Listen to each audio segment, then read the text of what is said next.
الله أكبر قصف القنابل الفوسفورية على بلدة كفر داعل. Bombing in the Syrian province of Aleppo.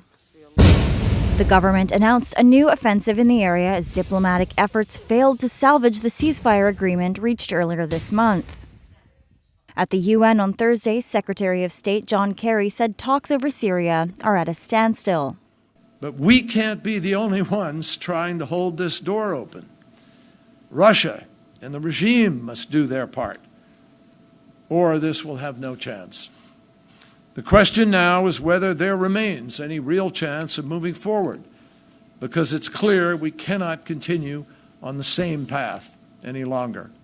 Secretary Kerry spoke with his Russian counterpart Sergei Lavrov and top diplomats from more than a dozen European and Arab countries on the issue. The simple reality is that we can't resolve a crisis if one side is unwilling to do what is necessary to avoid escalation. And we won't get anywhere if we begin by ignoring facts and plain common sense or denying the truth. In an interview with the Associated Press, Syrian President Bashar al-Assad said the U.S. is to blame for the collapse of the truce, referring to an incident last week where U.S.-led coalition jets struck a Syrian military outpost. U.S. officials said the jets were meant to target Islamic State. Do you accept their explanation?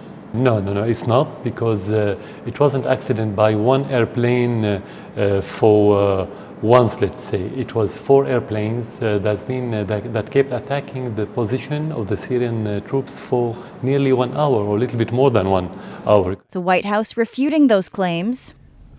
But we've acknowledged that an error likely occurred, and we've owned up to that. President Assad, however, has not owned up to the fact that his military has targeted hospitals and refugee camps, carried out barrel bomb attacks against innocent civilians.